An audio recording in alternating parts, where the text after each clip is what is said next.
In my opinion, the shadow government we have all learned about isn't new, meaning it goes back in our American history further than we initially thought. However, it had gained considerable power in the quote-unquote modern era post-World War II, which expedited everything that was working behind the scenes in our government. And by working from behind the scenes in a quote-unquote classified manner, it appears the CIA or the agency went dark, allowing enemy infiltrators to become powerful.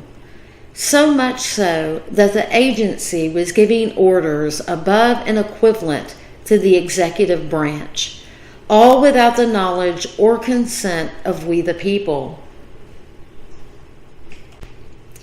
This classified secrecy of the agency was to employ rogue players into it, which would allow our country to be overtaken by the enemy, and was overtaken by the enemy. In my opinion, the other alphabet agencies have gone dark too. They would most certainly have to in order for the shadow government takeover of the United States to be complete. So who is or was a foreign-born asset to the agency? The first example I can think of given to us is George H.W. Bush, or Poppy. He was director of the agency prior to being vice president to Ronald Reagan, then going on to become president himself. Quoting from the CIA.gov website, quote, "He, George, believed strongly in the mission of the agency, and he believed in the CIA officers serving their nation. As DCI, he immediately established himself as a leader who restored the morale and reputation of the CIA." Close quote. What a joke, in my opinion, knowing what we know now about the Bush family and their involvement in a lot of questionable things. I'm beginning to see the bigger picture here of exactly when the agency went dark or rogue, and it was definitely under George H.W. Bush's leadership. He created the Senate Select Committee on Intelligence in 1976, shortly after being sworn in as the director of the agency. He began training members of Congress in intelligence techniques and programs. So it makes sense that Bush embraced doing this, you see. He's paving the path for his presidency by installing committees now, ahead of time. This will enable him to fully use them when he becomes president later on. Once again, this demonstrates to us how they do it, how they manipulate time, for the author always knows what happens before it happens. Of course he or she does. They were writing the script, don't you see?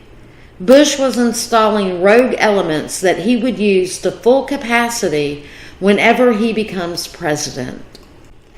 A question I have is, how high of a ranking warlock was he, particularly in the bloodline families, especially to hold the numerous positions of power he did? Still quoting from the website, quote, "When Bush became DCI, he insisted upon direct access to President Ford. He usually edited the president's daily brief or briefed at National Security Council meetings in order to convey the agency's analysis directly to the president." Close quote.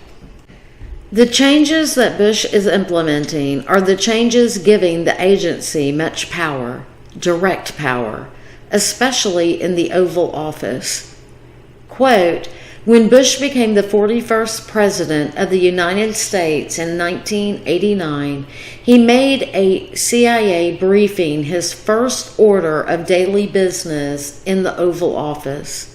The reason I like to get intelligence from you folks is that I know you tell it like you see it, he said. You have no policy axe to grind, and you are absolutely discreet. Close quote. In my opinion, through the research of Anons, we are now learning that most of the information the agency released to the public in the 1970s was really controlled opposition. They were putting in plain sight some of the things they were involved in without officially stopping it. That is a tactic of a shadow government. Investigate the investigators, so to speak. They want the general population to think they are doing something about the corruption, while in reality the corruption is growing by leaps and bounds unchecked. Still quoting from CIA.gov, quote, "The 1970s came to be known as the time of troubles for the CIA. The agency was shrouded in controversy from the leak of the family jewels, an internal report detailing controversial activities undertaken by the agency dating back to President Dwight Eisenhower's administration. The leak of the family jewels, coupled with the investigations, tainted the public image of the CIA and plummeted the morale of agency officers." Still quoting, "Bush had the ideal background for reconciling the hostility between the two organizations, the agency and Capitol Hill. The challenge of repairing relations coincided with efforts to expand the role of Congress in overseeing the CIA. In July 1976, the Senate Select Committee on Intelligence went into operation, intended to provide vigilant legislative oversight over the intelligence activities of the United States. Bush embraced the Senate Select Committee on Intelligence and soon thereafter gave its members a comprehensive briefing of CIA covert action programs.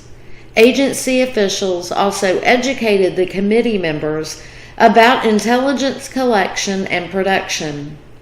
Bush himself testified before Congress on 51 separate occasions during his year in office, setting a record no other DCI matched." Close quote. And interestingly, the website goes on to say, quote, "As a decorated naval pilot, Texas congressman, national chairman of the Republican National Committee, ambassador to the UN, and special envoy to China, George H.W. Bush had established a reputation as a strong leader with an impressive resume. On January 30th, 1976, George H.W. Bush was sworn in Director of Central Intelligence." Close quote. I would like to point out here that I didn't know Bush was a special envoy to China. I think that's worth researching on its own later, which I will do.